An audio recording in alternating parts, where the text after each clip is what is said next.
Hey, what's going on, y'all? I'm Chuck with another episode of the Millionaire Mindset. Don't forget to comment, like, or subscribe to my YouTube channel so you can see when I drop new videos. You can keep abreast of what's going on in the world.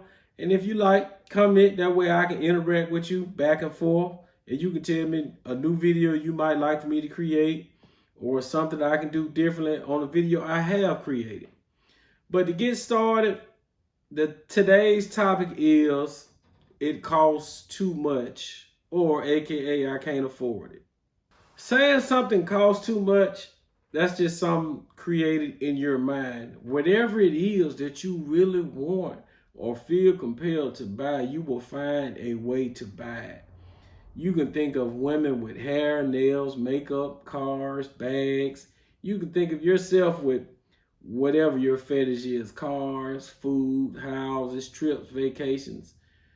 If we feel a connection or a bond, or we tell ourselves we need it or we want it or we have to have it, you will find a way to come up with it, whether it's legally, illegally, whether it takes you 5 years, a year, 6 months. You will come up with a way to generate income to purchase that item that you've been eyeing, you've thinking about it, you've made a connection with it. You might have a vision board, have it as a screensaver on your phone, whatever it is. You will find a way to get the moolah to get it done. There's no ifs, ands, or buts about it. And if really you think back, from a kid all the way up to adult, you've done it. You found a way to get that candy, those shoes, that bicycle, that girlfriend, that boyfriend, that plane ticket, that job. And I mean, of course, the key word is just being persistent and consistent. You can accomplish just about anything once you make your mind up to do it. And then when you say something costs too much, just think of something ridiculous you've bought, whether it was a car, pair of shoes, a necklace, earrings. We all have guilty pleasures, and we bought something like, what the heck was I thinking? And the price wasn't an issue because you felt like you deserved it or you had to have it, and you bought into the idea of actually having it, and cost went out the window if it was ever in the car with you altogether. So when you say cost too much, it only means you can't justify the purchase of buying $300 shoes, a $300,000 car, a $10,000 ring, because we all have our own way of making money, whether we work for money or money works for us or people have given us money. The value of things allows us to say, hey, it takes X amount of dollars to buy this car. It takes me a week to generate X amount of dollars to pay for this hotel. So the cost or value of goods and services allow us to say, hey, it takes this amount of work to buy this. It takes this amount of brain power to pay for that. I have to sell 10 iPhones to make my car payment.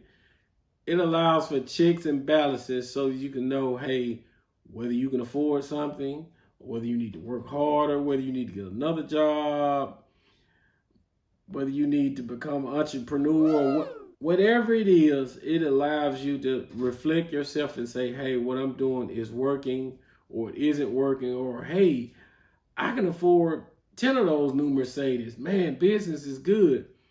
So it's just a reflection of the output you're doing in the world. How good your service you're providing to the public lets you look at your account and say, hey, cost isn't the issue. I can afford this. I have a nice budget for it. I have a plan for it.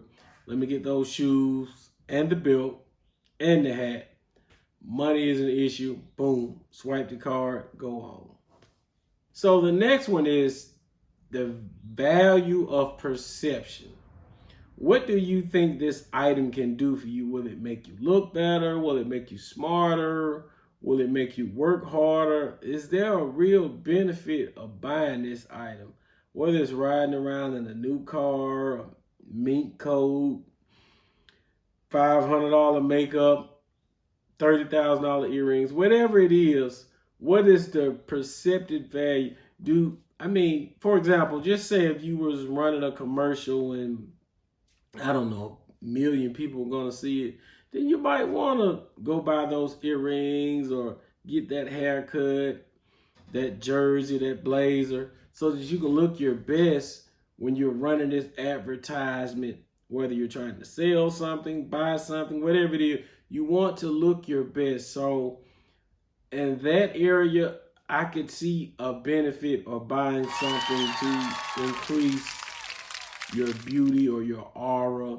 Whether, hey, you got a person to do your makeup for the video, you brought in models, all of that helps bring across a message or a perceived value of a product and service.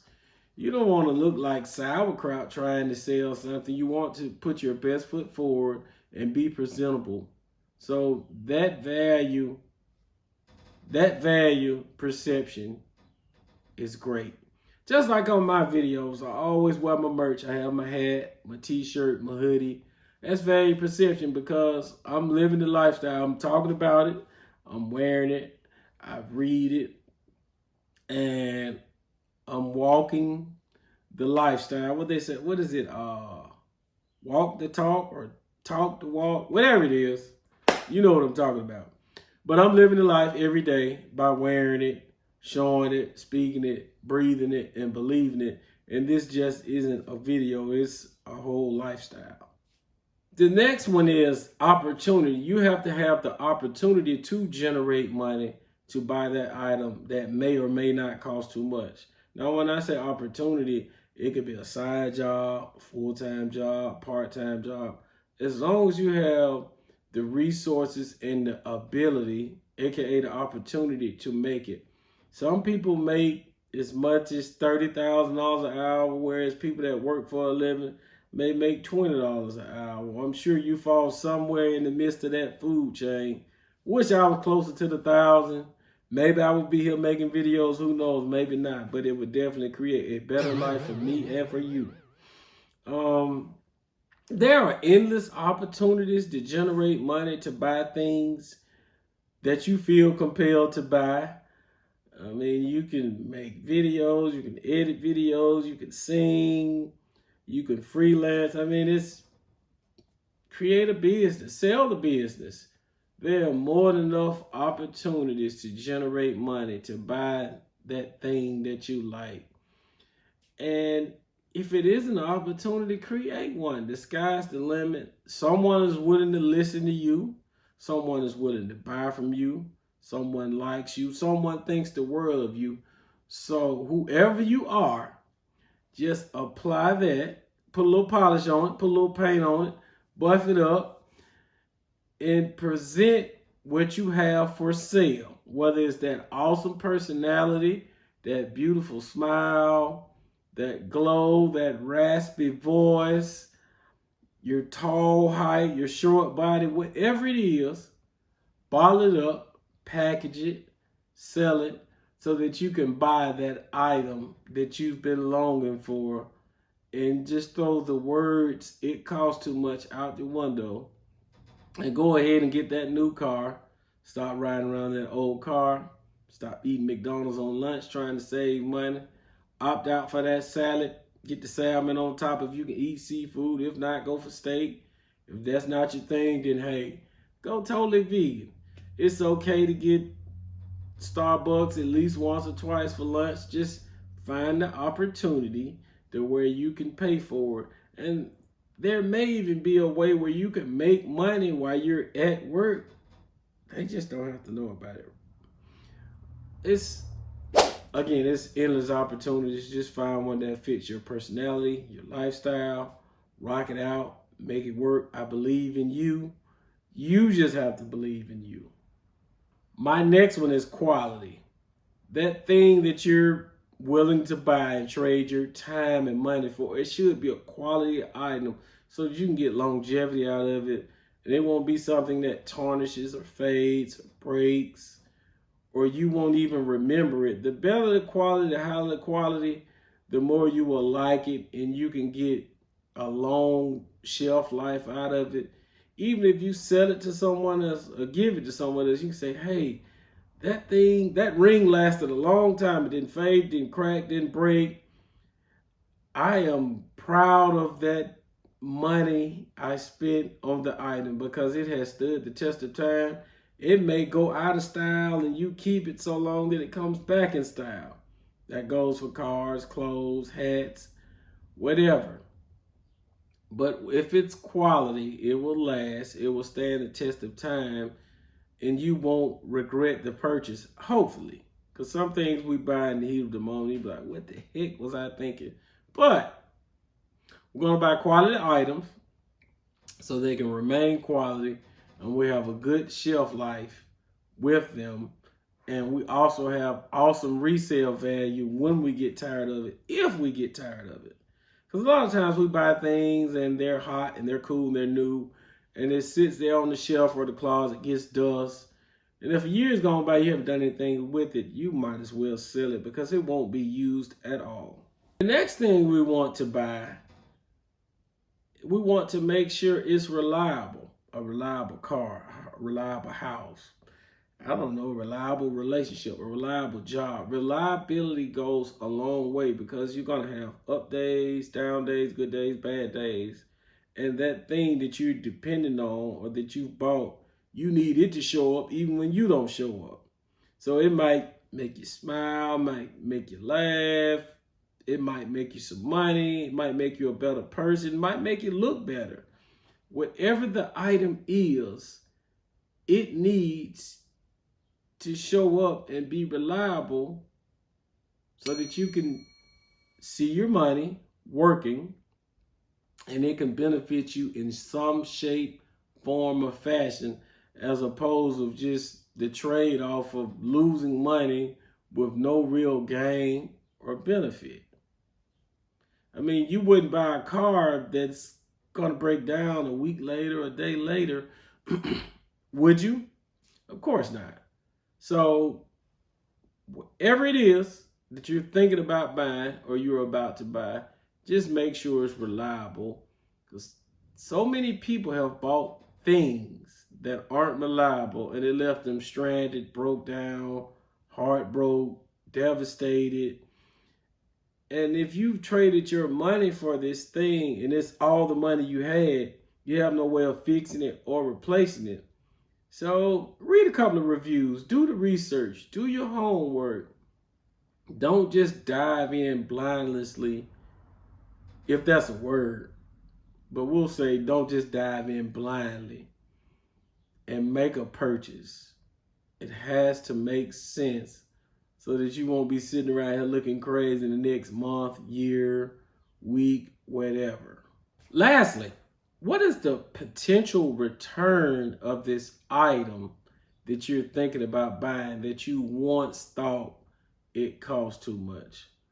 Will it go up in value? Will the value fall off a cliff? Will it double, triple, quadruple? Some people buy things and they don't think about the future benefit. If I had to sell it, if I wanted to sell it. But that is a great conversation you want to have with yourself, because how you're feeling today, you won't feel that way in 5 years, in a year, 10 years, 15 years. You won't. And if it's clothes or something like, you might not even be able to wear it. It might not even be cool. You might be dad status, mom status, grandma status, auntie status. I can't wear that now. I'm being accountable. I'm being responsible. My life has changed. My career has changed. I don't want people to view me that way. So that's where resale value or the potential of reselling it needs to be added into the formula. So you can say, hey, you remember that jacket I bought that I paid $500 for? Boom, kept it 5 years, sold it for $1,500 later. It was in high demand. It was a rare item. They only made 50 in the whole wide world. And it doesn't necessarily have to go for clothes. It can go for other items too. Hey, they only made 200 of those hats I bought two, one to keep, one to resell. Some people do that with sneakers. Don't quite understand it, but I know there's a market for it. Actually, there's a market for anything, whether you like it or don't like it. You just have to weather the storm, put the money up, buy the item, save it, keep it in great shape. One day you wake up and you can sell it and make a profit. So just think next time you decide something costs too much or it isn't worth it or it's not attainable. It is attainable. You just have to see the value in it. You have to make your mind up that you're going to purchase this thing or you want to purchase this thing. And I challenge you to try something. And this works for me. If I get ready to buy something, I say, hey, let's revisit this in 6 months to see if I really want it, if I still feel the same way, if I can justify the purchase. And if I come back and the desire isn't gone and I can find a way to purchase it or to pay for it, then I'll go on. So that gives you an idea or a mindset to say, is this a fad? Is this temporary? Am I just feeling this way today? Will it wear off? Can it change? Will it change? Is it even in style anymore? And the plus side is when you get ready to buy it, it might be on sale. You might even be able to get it for half off. So just think about it. What's hot today won't be hot tomorrow. Seasons come and go, styles come and go. So if you can wait or you can weather the storm, it may be an awesome bargain to wait. Just because you feel compelled to buy it today, tomorrow, yesterday, doesn't mean you have to actually buy it today, right now. You can buy it later, whether it's cheaper, it's better, it's economical. Who knows? It might be the first version of it that you decide to buy, and it might be the bit. They might reinvent it, they might update it, they might change it. They may stop selling it because it might not be a good product. So waiting isn't a bad thing. It can actually work out to your benefit. It may be a car, the first generation, and it has all kind of problems, issues, recalls. If you wait a year, 2 years, 3 years, they get all the kinks out. That one might go on sale, or they may create one that's even better, or it may be a spinoff creating a whole nother item that you didn't even know you wanted or needed or felt compelled to buy. And you turn around and bought it and said, man, this is awesome. This is great. I'm glad I wait. So just think about it in a different way, in a different light. Who knows what might happen, but cost shouldn't be the only reason why you bought something or did not buy something. Cost is just a minor,